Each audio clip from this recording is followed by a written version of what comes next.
Olá a todos, sejam mais uma vez bem-vindos ao canal Lemes Maçom. Meu nome é Vinícius Anaya e mais uma vez estarei aqui com vocês, trazendo aqui, dando a continuidade no segundo vídeo que eu vou iniciar aqui uma nova série que é a Em Busca da Verdade. E essa série vai ser iniciada aqui com a história dos judeus, como já havia mencionado no vídeo anterior aqui do seu Tassir e em outros vídeos que eu já havia publicado. Para aqueles que de facto estão em busca da verdade, para aqueles que de facto estão em busca de conhecer Deus, saber o que de facto é Deus, temos que obrigatoriamente passar por uma obra como esta. Não sendo obrigado a ser apenas essa obra, mas alguma obra que faça referência sobre a história dos judeus e que venha trazer factos que não estão apenas na Bíblia. Claro que a história dos judeus, como nós a conhecemos, grande parte dela está na Bíblia, como é de facto aquilo que nós somos educados. Mas existe de facto outros acontecimentos na vida dos judeus que não são narradas na Bíblia. Então, temos que buscar em outras fontes, e que são fontes que fizeram uma pesquisa histórica e chegaram a alguma conclusão, algum facto novo, alguma coisa em especial que não temos o acesso apenas através da Bíblia. Aqui é bastante interessante porque que eu digo isso, em busca da verdade, porque que eu dei o nome dessa série, Em Busca da Verdade. Porque eu, desde o primeiro vídeo que eu fiz, eu disse que eu venho cá para expressar minhas ideias, aquilo que eu penso, e venho partilhar isso convosco. Não venho vos dizer que isso é ou não é, ou que vocês devem consumir isso como a verdade absoluta. Mas venho sim vos revelar algo que está oculto aos vossos olhos e provavelmente esteja oculto às vossas observações diárias. Porque muitos de vocês, talvez não tenham começado a pensar sobre o assunto. Sem mais demoras, então, vamos aqui para a história dos judeus. Esse é o primeiro volume, que inicia de 1000 anos antes de Cristo a 1492 depois de Cristo. E o livro é escrito por Simon Schama e o subtítulo dele é Encontrar as Palavras. Eu acho que tem um comentário da BBC aqui, se não me engano, que é o que menciona aqui. Existe um documentário da BBC em relação ao livro que parece interessante.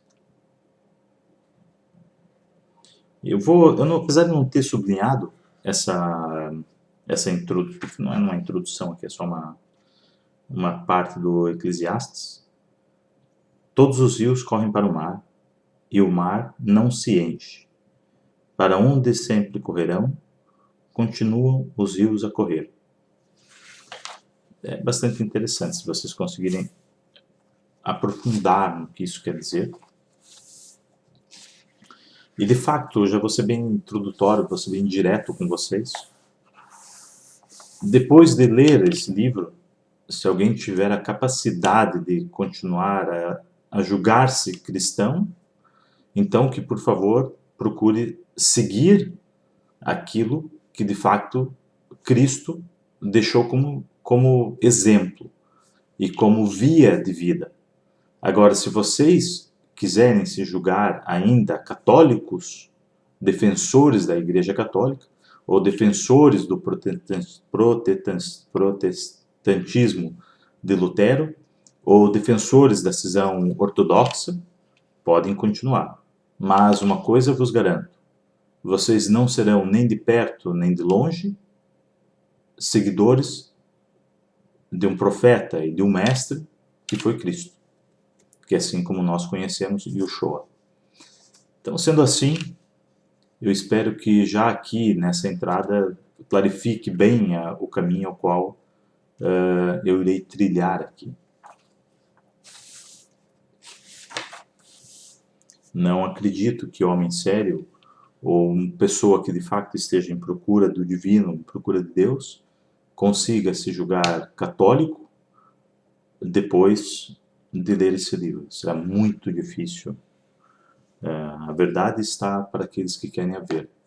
E como existe uma passagem maçônica que nós dizemos: para aqueles que têm olhos, vejam; para aqueles que têm orelha, escutem, e que suas almas compreendam. 40 anos, 3.000 anos, 5 horas, 2 livros.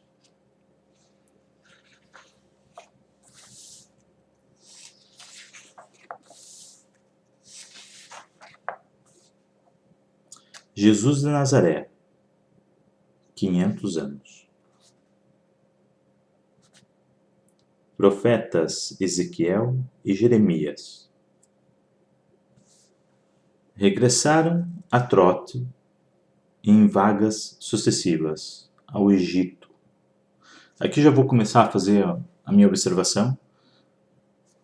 É inegável que os judeus e todos os povos daquela região constantemente iam ao Egito, bem como os gregos, e os gregos fazem menção a isso, eles vão ao Egito para adquirir o conhecimento.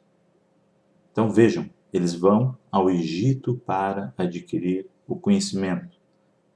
E que conhecimento é esse? Assírios, 722 a.C., 721 a.C., um século mais tarde, pulverizado pelos babilônios. É uma questão aqui. Mênfis, que é uma das cidades egípcias muito conhecida, muito famosa.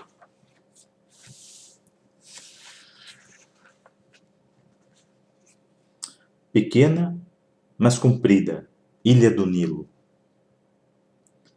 Era famosa pelas suas figueiras, que nunca perdiam as folhas. Praias... exato. Praias e havia acácias. Aqui já vou começar a fazer aqui uma pequena... Eu vou já vir porque isso é o que eu já recordei agora e acho que é importante já falar aqui. Pequena, mas comprida ilha do Nilo.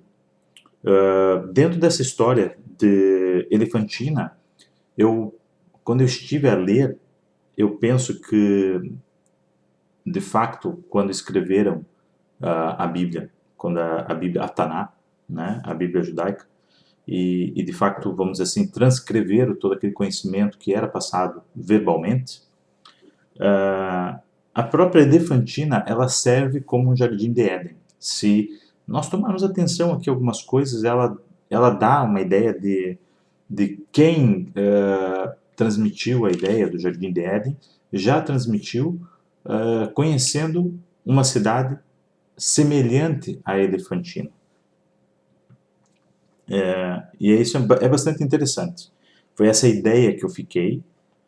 Foi a primeira, quando começa a descrever a cidade, quando começa a falar sobre algumas coisas sobre a cidade, me vem a ideia do Jardim de Éden e fiquei a pensar, já fiz a ligação imediata na minha mente, que o próprio Jardim de Éden já é uma representação aqui de Elefantina, que é uma cidade né, já no território egípcio. E outra coisa, por que eu sublinhei aqui, era famosa pelas suas figueiras que nunca perdiam as folhas. Lembrem-se que Jesus, ele amaldiçoa uma figueira por não haver frutos, né? Então, estava mal habituado com aquilo que já havia para trás no Egito. Elefantina, pequeno território verde. Depois aqui também a questão das acácias, né? Que a acácia, para quem está no caminho, na caminhada esotérica, sabe que é uma coisa bastante importante. Aqui é 6 a.C., não sei por que eu já não lembro, porque...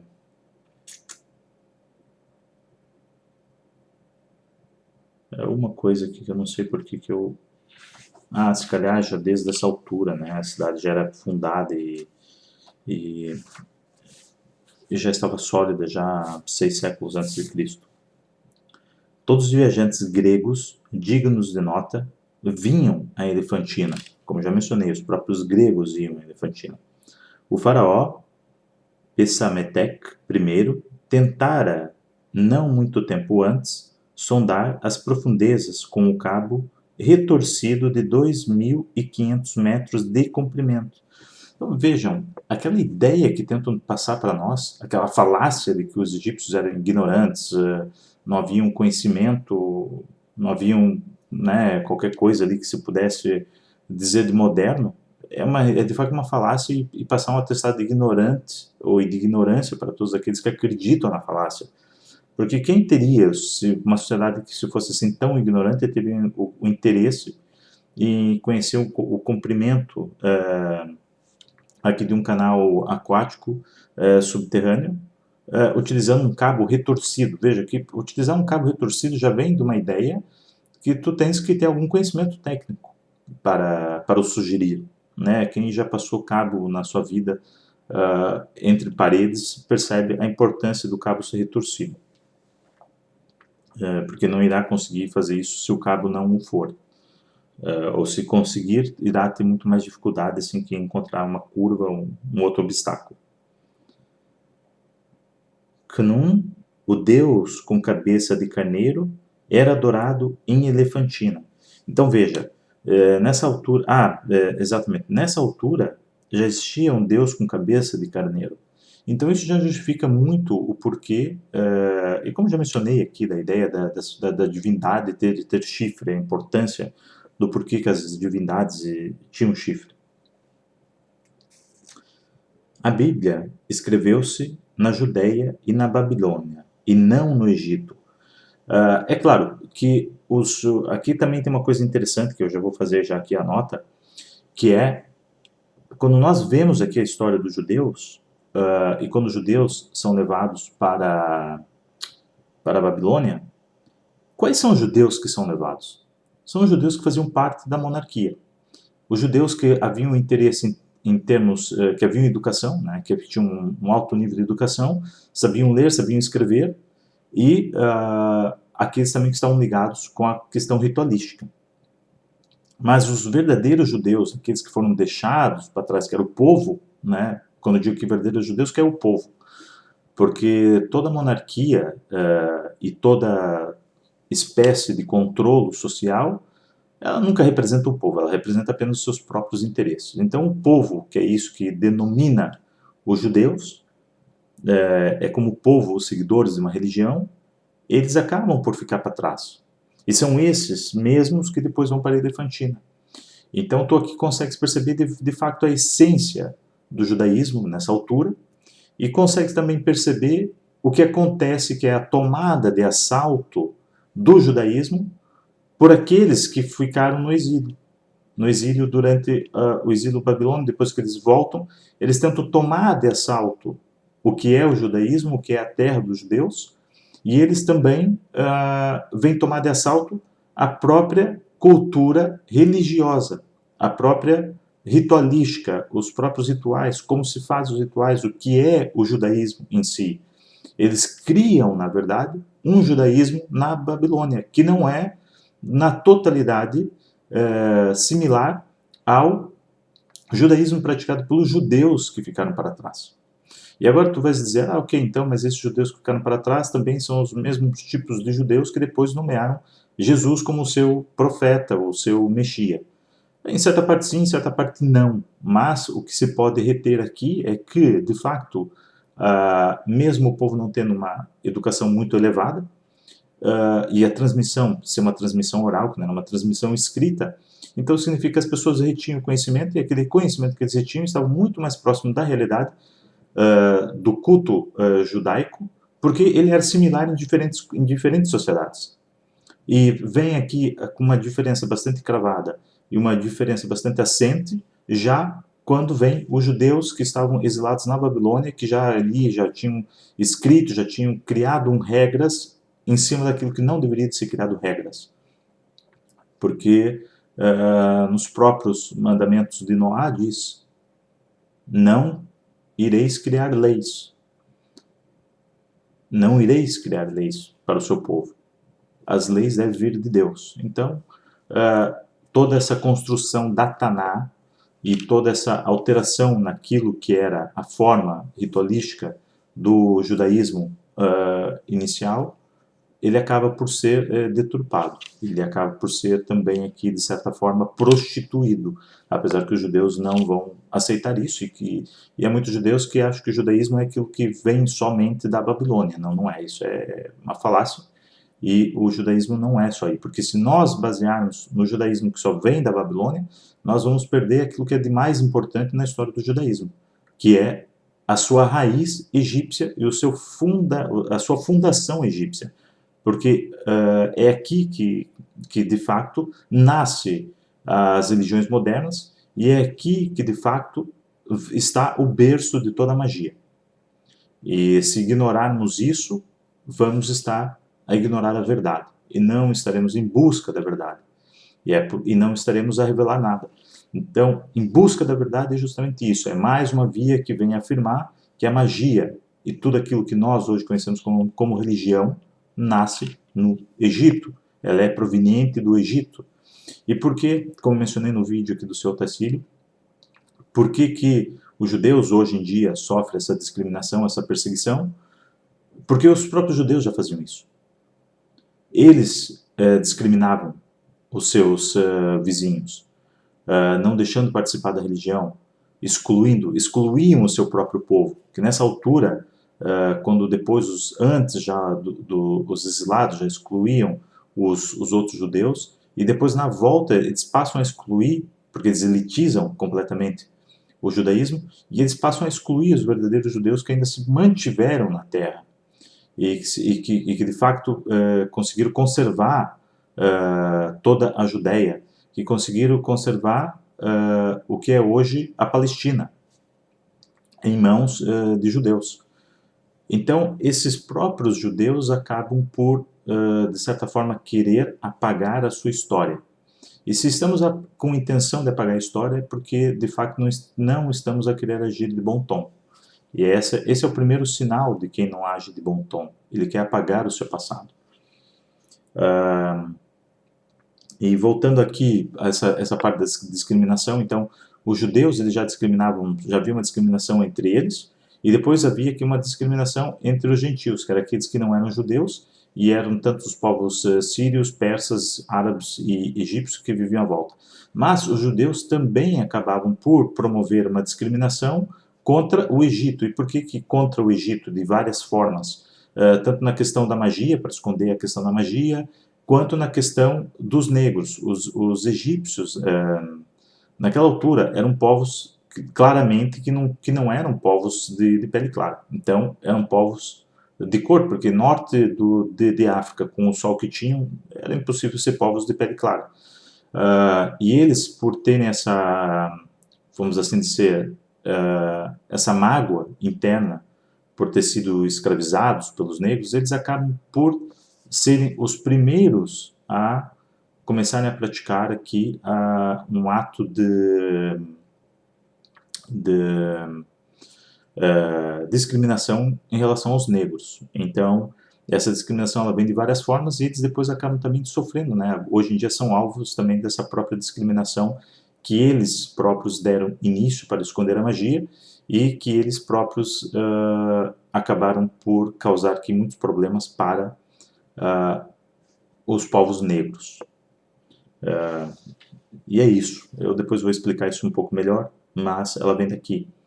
Vem com a intenção de esconder a magia e vem com o ressentimento de terem trabalhado tantos anos no Egito, apesar que aquilo que eu já falei, eles trabalharam tantos anos no Egito, mas eles serviram o Egito, não como escravos, como é a história na Bíblia, como ela tenta passar, mas eles serviram como guerreiros e ocuparam muitos cargos políticos dentro da monarquia egípcia. Então, há aqui uma falácia e essa falácia tem que ser corrigida.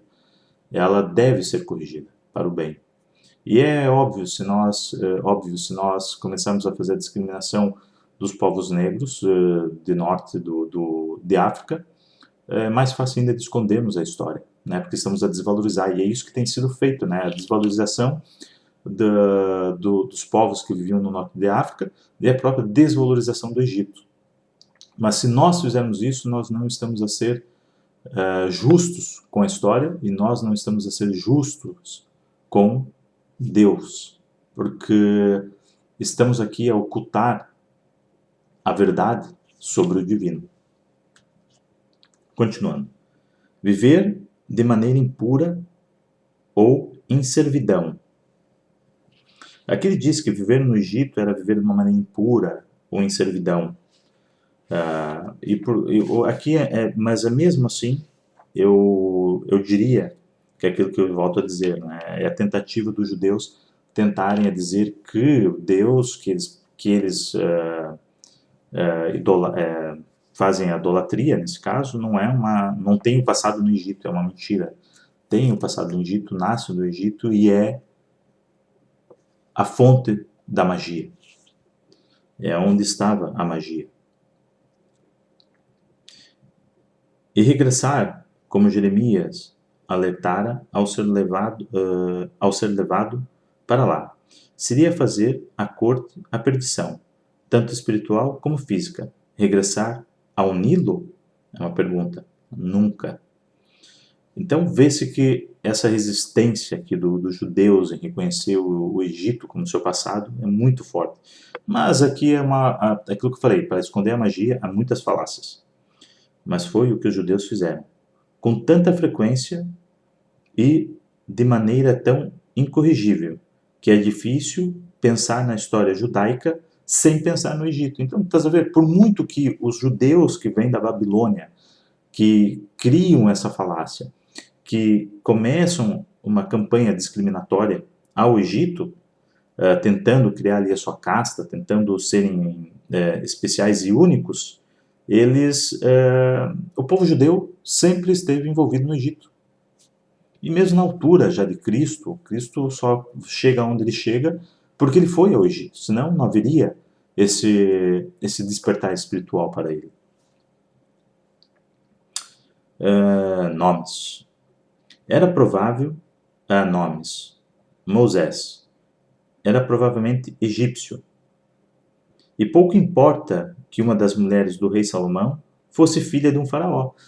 Vejam, o próprio rei Salomão é casado, tem uma esposa que era filha do faraó. Então era inevitável, era impossível. E veja, é impossível uma cidade como Tebas, como Mênfis ou qualquer outra cidade egípcia, que havia de todo um desenvolver, havia toda a questão da construção em si, que requeria mão de obra, requerendo mão de obra vai requerer pessoas, requerendo pessoas vai ter que haver um comércio, e esse comércio vai ser um comércio de variadas coisas.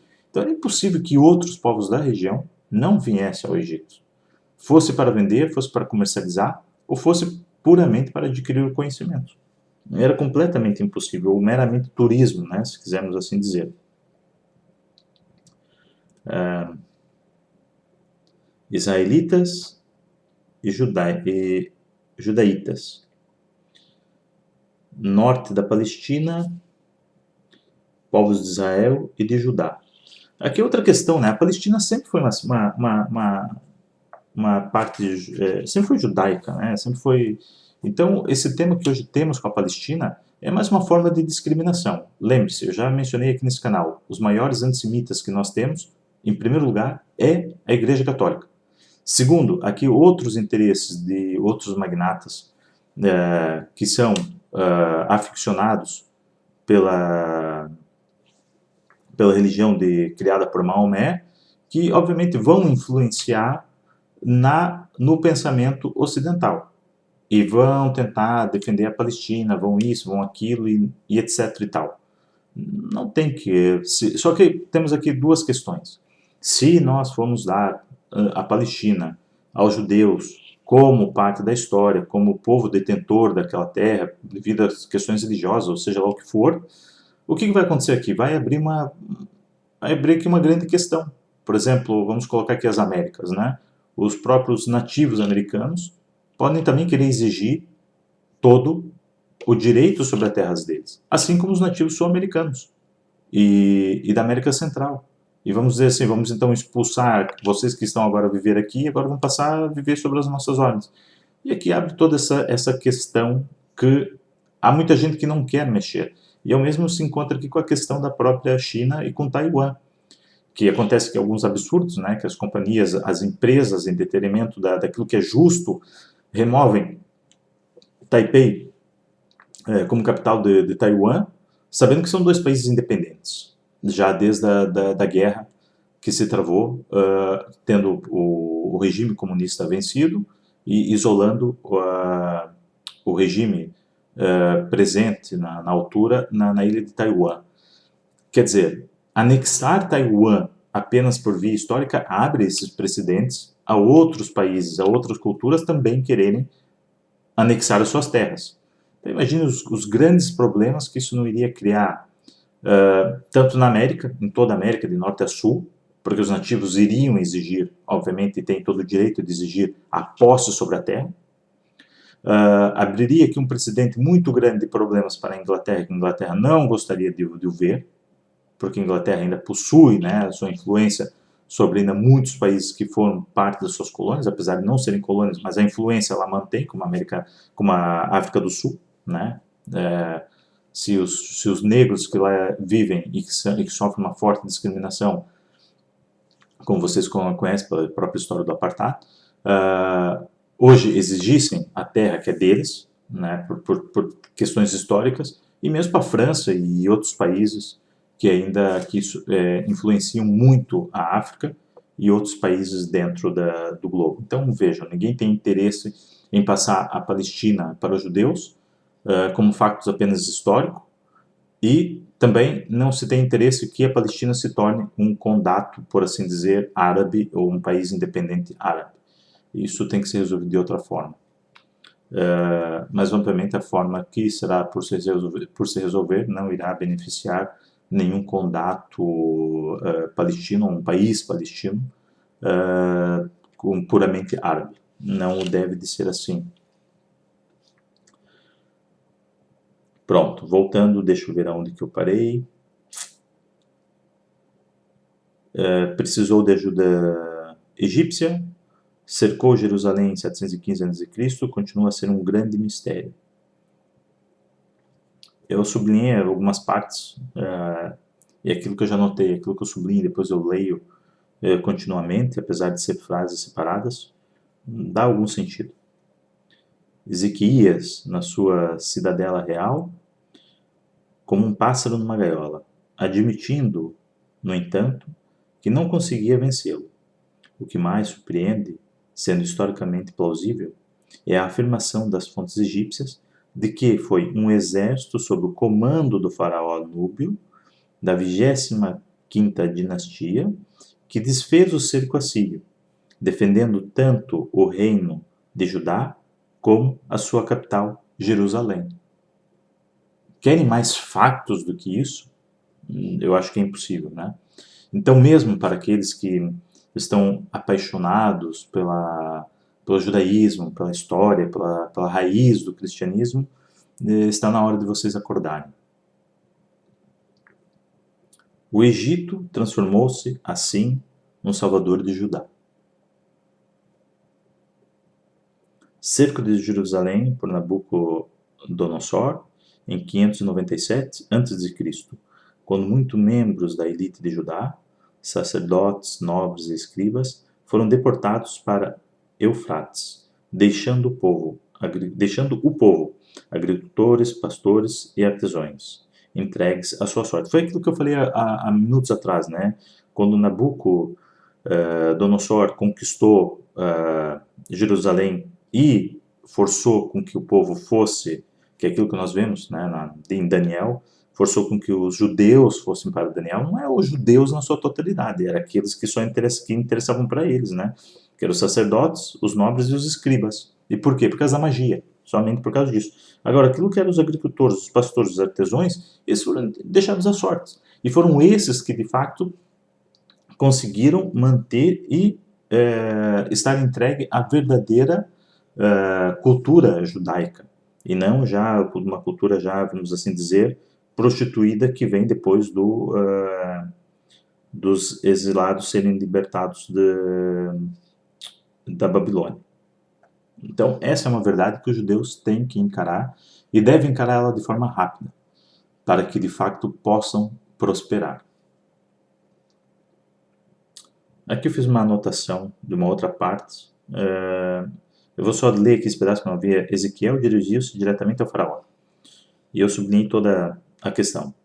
Sou contra vós, rei faraó do Egito, o grande dragão deitado no meio dos rios, que diz: o meu rio é só meu, e eu filo para mim.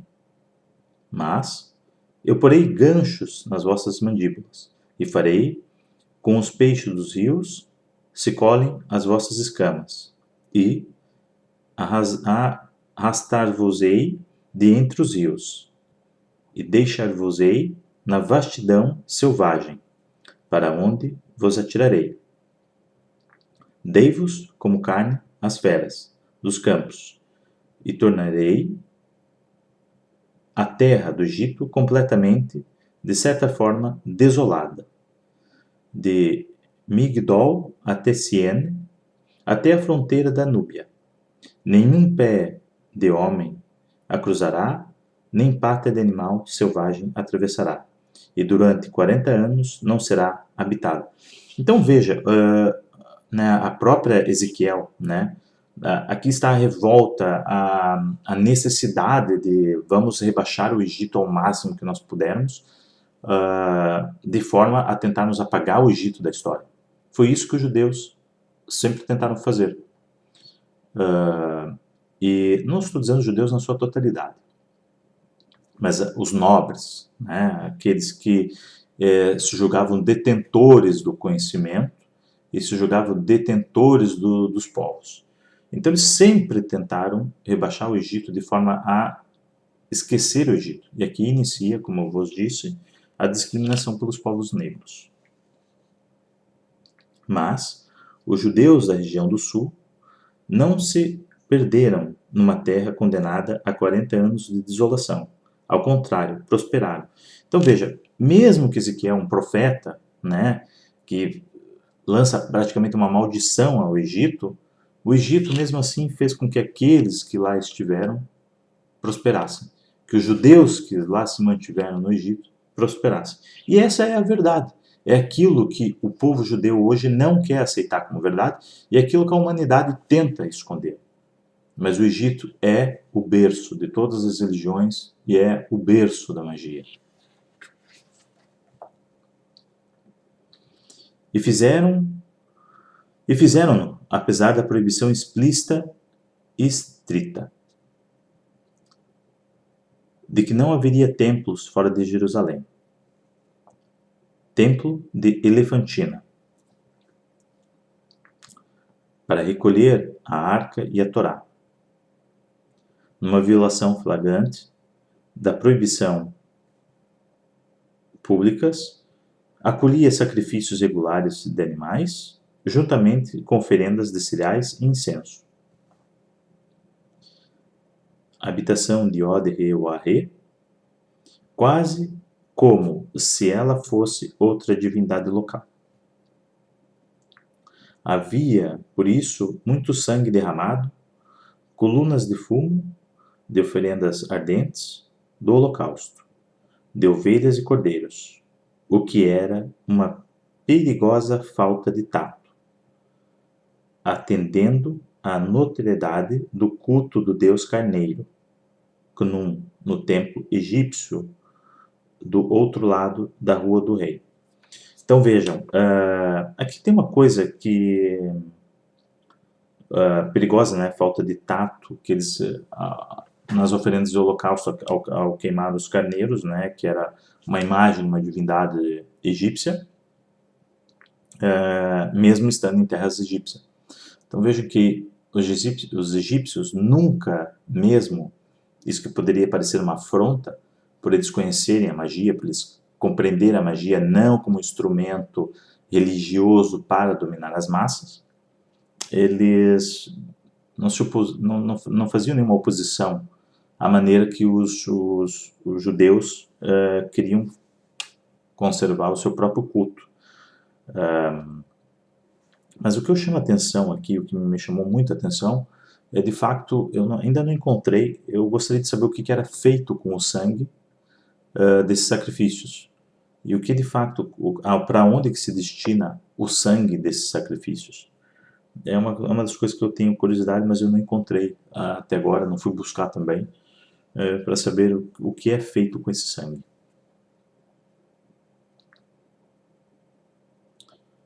Judeus ainda pré-bíblicos. Por que coloquei isso aqui pré-bíblicos? Porque são os judeus que praticavam o judaísmo e praticavam o culto judaico sem essa falácia que foi já a construção da Taná, e com todas as alterações e outras coisas mais que veio junto da Taná, né? Então, é isso, é buscarmos a raiz das coisas e a verdade. Por isso que esse capítulo, essa série é em busca da verdade. Sem temerem por enquanto, aceitado o Deuteronômio. Tal como na Palestina, as sinagogas, como os locais de oração coletiva, ainda eram desconhecidas. Então, mais uma vez, aqui vem afirmar que a Palestina, de fato, era judaica. Então, meus queridos irmãos e irmãs árabes, por favor, abstenham-se de continuar a praticar o mal. Judeus egípcios pré-bíblicos e muitos viajados.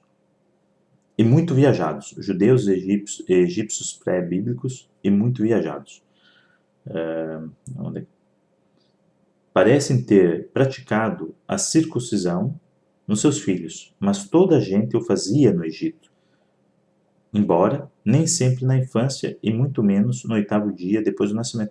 Então veja, a própria ideia de circuncisão já vem de uma ideia dos egípcios, né? Já é uma prática, pelo jeito aqui, dos próprios egípcios. Então não tem nada de fato de especial ligado apenas com o povo judeu, e que depois passa a ser também uma prática dos muçulmanos, que também praticam, porque é aquilo que eu já falei.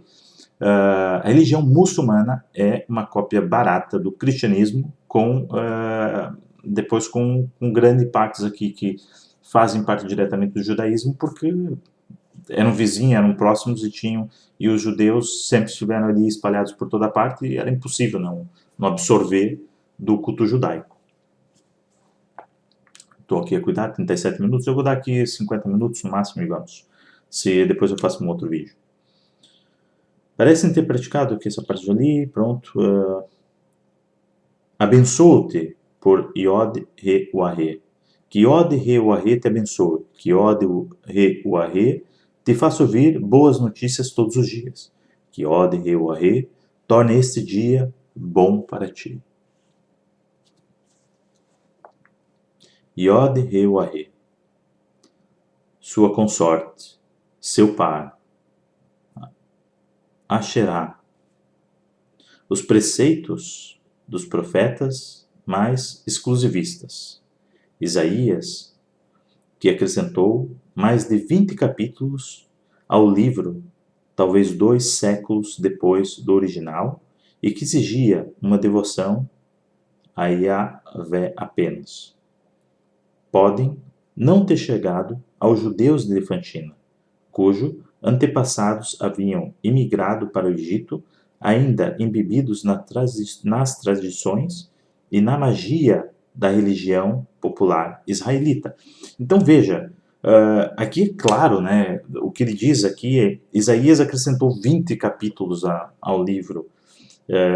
Então já vemos aqui uma prostituição dentro da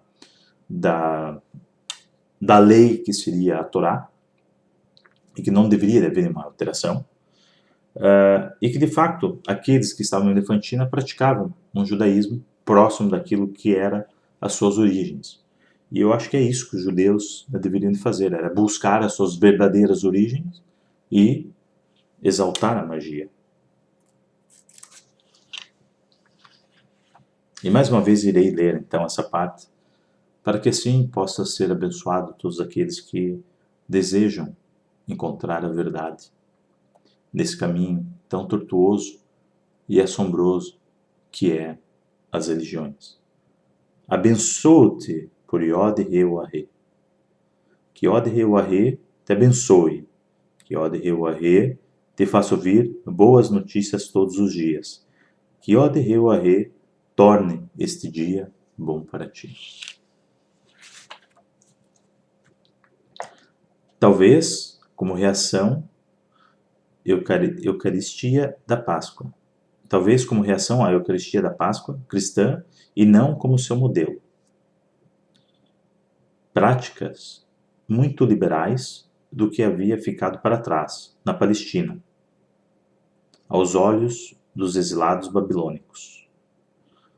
Casarem com estrangeiros. Então vejam, os exilados babilônicos vêm aqui criar uma alteração, que vem de facto criar uma religião judaica que é praticada hoje, ao qual ela está embebida em muitas falácias. E é isso que todo o povo judeu tem o dever de reformular e trazer as suas verdadeiras origens para aquilo que é o ministério da magia. Numa atitude que os modernos guardiões da lei podem considerar chocante, Ananias ordenava que o chametz fosse levado para dentro das casas judaicas.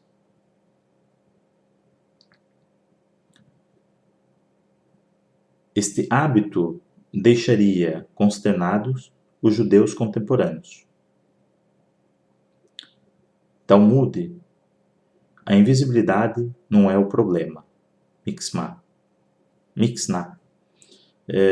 Pronto, a Mixná, para quem não sabe, os judeus têm dentro da sua Taná, depois tem ali onde tem algumas partes vamos dizer assim, daquilo que é a passagem de conhecimento. Depois vem aqui algumas regras sociais, vem também uma explicação do texto, é o que vais encontrar na Mixná. Então é a Torá junto com a explicação e depois alguns conselhos morais.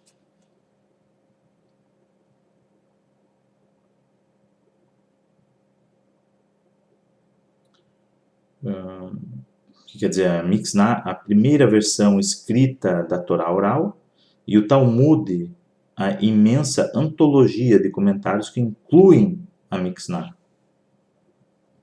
Né? Aqui só para eu não induzir-vos a erro.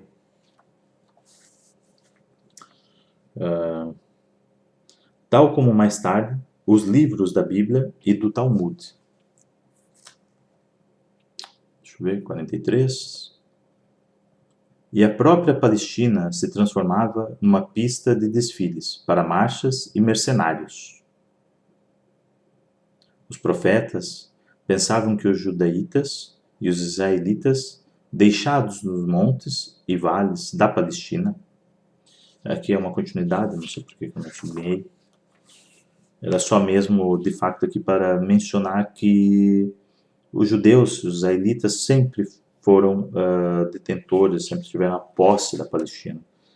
De forma assim, acabarmos aqui com essa disputa e estarmos a bem da verdade. Elefantina, cidade de soldados, mulheres, maior poder detinha, mais até do que as suas congêneras de Jerusalém e da Judéia. O que está dizendo que Elefantina foi de facto uma cidade importante e que de facto havia tanto poder, né, uma cidade que de facto era bastante eloquente na altura e que tinha até mais importância do que as próprias cidades que estavam sitiadas dentro do território de Jerusalém, ou na própria Judéia, como se aqui menciona. Depois eu fiz aqui uma sublinha além dos 3 maridos. No Egito judaico, ao contrário de tudo, aqui já é uma outra continuação, só para vocês entenderem. No Egito judaico, ao contrário de tudo, o que a Torá preceituava, as mulheres dispunham do direito de dar início à separação. Aqui está aqui uma outra coisa muito importante. Quer dizer, vejam, eu não acredito que algo que venha para o bem, ou algo que seja justo, exclua a mulher da sociedade e das suas funções como mulher. Então, que mostra claramente que hoje em dia o que os judeus praticam e assumiram como verdade é uma falácia. A mulher tem tantos direitos como o homem, e assim o deve de ser. Porque não é um ser inferior, não existe um ser que seja inferior ao outro. Então, quando o mal começa a operar, a distinção começa também a aparecer. Não de forma para glorificar a justiça, mas de forma para trazer mais penumbra e sombra sobre a luz da verdade.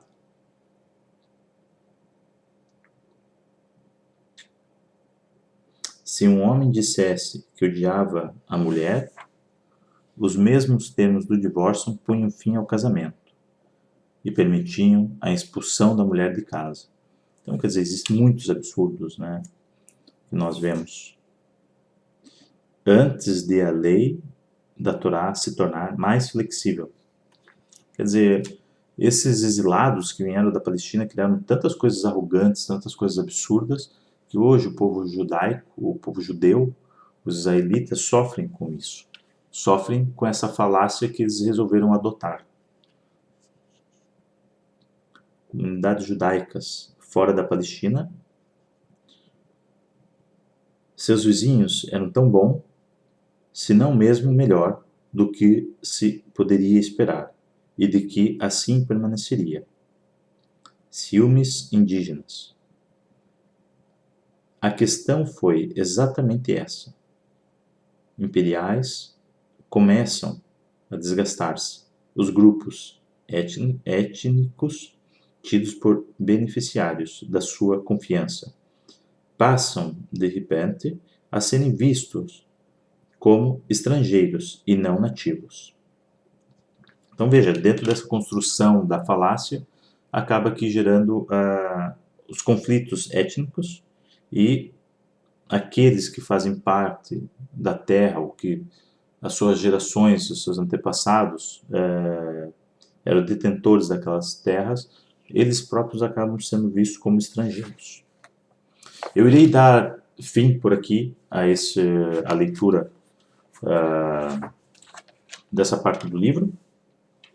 Como vocês podem ver, ainda é um livro que é bastante espesso, né, com algumas 600 e qualquer coisa folhas, 650, não, aqui já é o final, são as considerações. Deixa eu aqui ver um pouco antes. Temos aqui por volta de 609, 612 páginas. Então vai levar aqui alguns capítulos para poder transmitir-vos aqui as minhas observações. Como eu já disse, venho aqui partilhar minhas ideias, venho aqui vos trazer uma revelação, quer vocês aceitem ou não, é a maneira que eu vejo, é a maneira que eu interpreto, e como eu sempre busquei Deus para conhecê-lo, o que era Deus, o que seria Deus, e sempre tive essa vontade dentro de mim, eu busco Deus pela verdade, e não busco Deus apenas desejando ter uma fé, desejando ter uma religião, apoiando-me numa ritualística, ou apoiando-me numa criação do homem. E quando eu digo uma criação do homem, no sentido de organização, como nós temos hoje na questão da Igreja Católica, e também com base apenas num livro que foi criado para excluir e para tentar, na verdade, ofuscar a verdade. E é justamente para fazer jus à justiça que eu estou aqui em busca da verdade e partilhando essa minha busca com todos vós. Venho mais uma vez vos recordar de algo que para mim é importante.